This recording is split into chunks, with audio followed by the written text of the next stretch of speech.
اب دیکھیں کہ دو چیزیں ہیں، ایک لفظ ہے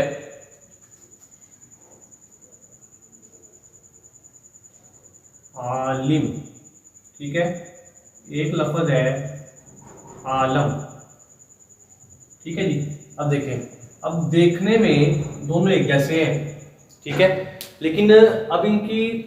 حرکت کا فرق ہے، حرکت کہتے ہیں زبر زیر اور پیش کو، ٹھیک ہے، حرکت کا فرق ہے۔ اس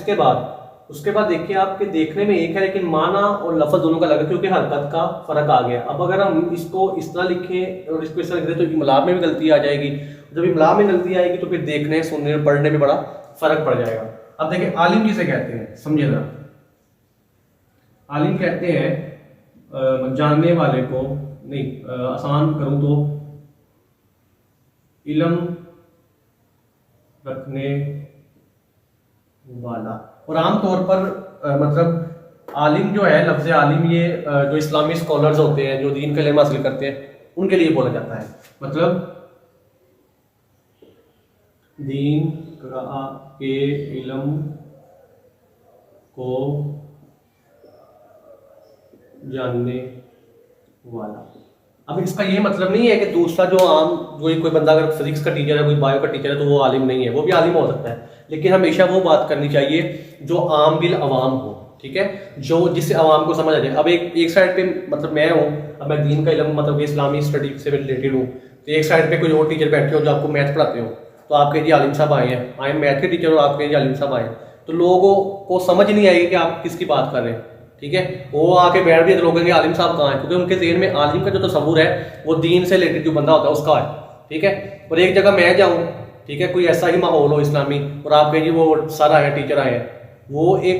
ظاہر آپ کو سر ٹیچر ہی کہنا ہے، لیکن وہ جو سامنے والا ہے اس کو ساتھ پھر آپ کو یہ بھی بتانا پڑے گا یہ سر ہمارے ہیں کیونکہ ہمیں پڑھاتے ہیں، لیکن بیسیکلی یہ عالم ہے، عالم دین، ٹھیک ہے۔ اصل جو عام بالعوام لفظ ہے وہ عالم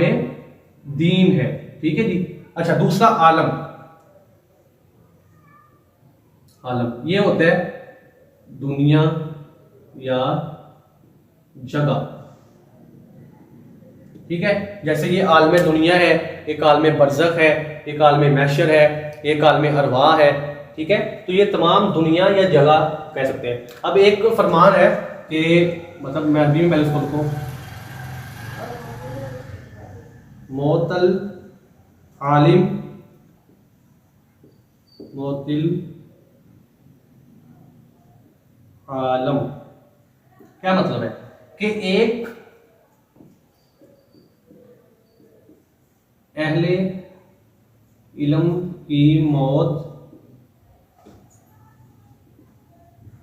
پوری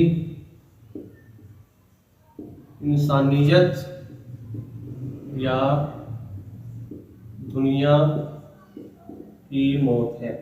کیوں، وجہ کیا ہے؟ اب بندہ تو ایک گیا دنیا سے، لیکن یہ فرمان میں بتا رہا ہے کہ ایک اگر کوئی صاحب علم بندہ گیا ہے اور خاص طور پہ دینی علم رکھنے والا بندہ، تو وہ کہہ رہا ہے پوری دنیا کی موت ہو گئی یا پوری انسانیت کی موت۔ وجہ یہ ہے کہ جو کوئی بندہ صاحب علم دنیا سے اٹھتا ہے تو اس کی جگہ کوئی اور نہیں ہو سکتا، اور نہ ہی اس کی جگہ پور ہو سکتی ہے۔ کیوں؟ علم ایک وسیع سمندر ہے جو کبھی مکمل نہیں ہوتا، اور جو اس نے سیکھا ہے پتہ نہیں کل کوئی اور سیکھ سکتا ہے یا نہیں، یا جو اس نے کبھی کچھ لکھا ہے تو کل کوئی اور لکھ سکتا ہے یا نہیں، یعنی یہ منزل جو ہے ختم ہونے والی نہیں ہے۔ تو سمجھنے کے لیے یہ جملہ ہے جو کافی ہے کہ ایک عالم کی موت پوری دنیا انسانیت کی موت ہے۔ جیسے کسی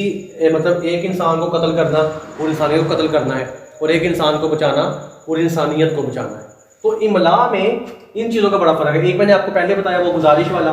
تو ایک یہ عالم اور عالم والا بتا دیا۔ کوشش میں یہی ہوتی ہے کہ آسان جو ہو، جو عام ہر بچے، ہر سطح کے بچے کو سمجھ آ جائے، وہی ہونی چاہیے۔ مشکل لفظ بہت سے میرے ذہن میں ہے جو املا میں سننے پڑھنے میں ایک طرح کے ہوتا ہے، لیکن ان کے اور آپ میں املا میں بڑا فرق ہے۔ لیکن ابھی عالم اور عالم اور جتنے بیٹھے ہیں سب ان الفاظ سے واقف بھی ہیں اور سنتے پڑھتے بھی رہتے ہیں، تو اس لیے میں نے یہ لکھا ہے، ٹھیک ہے، تو آپ اس کو بھی نوٹ کریں، تو کل اس سے آگے ہم کوئی 2-3 الفاظ پر جو ہے نا بحث کریں گے انشاءاللہ، ٹھیک ہے، یہ نوٹ کر